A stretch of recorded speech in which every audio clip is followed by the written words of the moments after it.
Welcome back. Well, after denying rumors of a feud between two of its top players, the Vancouver Canucks management has now admitted there is a deep rift between JT Miller and Elias Pettersson that cannot be resolved. In an explosive interview with the Globe and Mail team president, Jim Rutherford suggested at least one of the centers will have to be traded.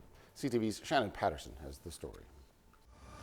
Rumors of a bitter feud between Canucks centers Elias Pettersson and JT Miller have been swirling for months. To this point, management has sort of kept quiet about it. And the players themselves have outright denied it. Like, this isn't a thing.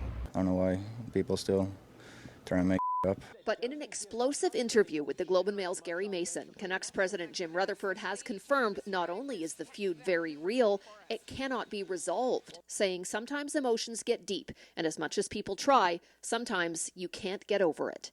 They thought they had a handle on it. They thought, the two sides, had been talked to and they kind of put this behind them, but clearly that did not happen.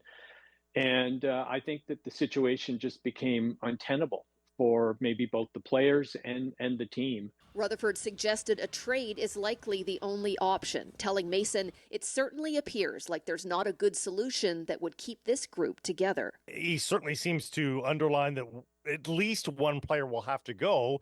Didn't outline the timing, though. It could be before the trade deadline. It could be after the season is done. It's no secret the Canucks are trying to move Pettersson and Miller, but sensing desperation, other teams aren't offering much. They're like scavengers, knowing that the Canucks are trying to get out of a problem. It's possible going public with the long-denied feud is management's final attempt to try to convince Pettersson and Miller to move past their issues. Maybe now that it's out there, it will force the two players to, maybe to start behaving like adults. I don't know.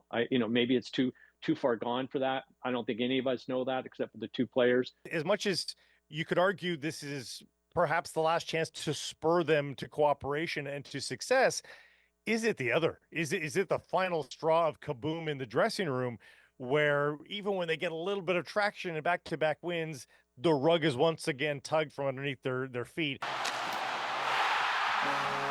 Winning solves a lot of problems, but it doesn't appear this one can be fixed. Shannon Patterson, CTV News, Vancouver. Finally tonight is a boy he used to call 911 just so fire crews would come to his house. As a man, he thought he'd never be able to be a firefighter due to a rare genetic condition. But as Adam tells us tonight in Sawatsky Sign-Off, a Lower Mainland Fire Department made his dreams come true.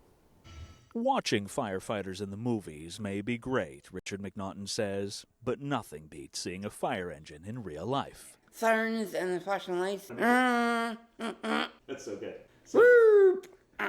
Richard, who lives with a rare genetic disorder, loved firefighters so much when he was younger. His sister, Marcia, says whenever her back was turned, he'd call 911. And they would arrive and he'd be hanging out the window. Hi guys, how are you? Although Richard was repeatedly told all the reasons why he shouldn't do that, he couldn't stop. And it came to one of those situations, if you can't beat them, join them. So the team at the time, including now retired Chief Dan Copeland, invited Richard to visit their hall to show him the seriousness of their responsibility. Right away, just grabbed the hearts of the firefighters and the department. When Richard first got to put on the oxygen tank and mask, he ran around the hall going, "Who are you gonna call? Ghostbusters!" He earned the nickname Winston after one of the movie's characters and never called 911 again.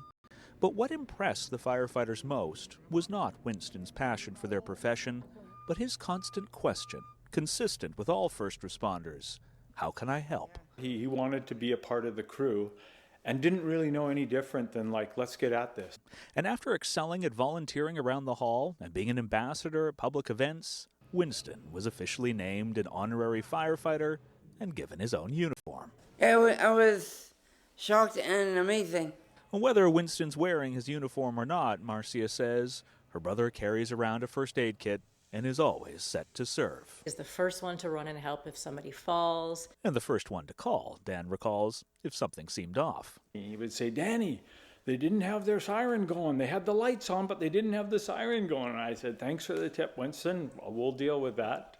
Richard was recently honored for 20 years of voluntary service with the department. It's amazing. I appreciate all that they've done for me. But the firefighters say they appreciate all Winston's done for them even more. Said he's a natural. Yeah, he's crushing it today. Adam Sawatsky, CTV News, Delta.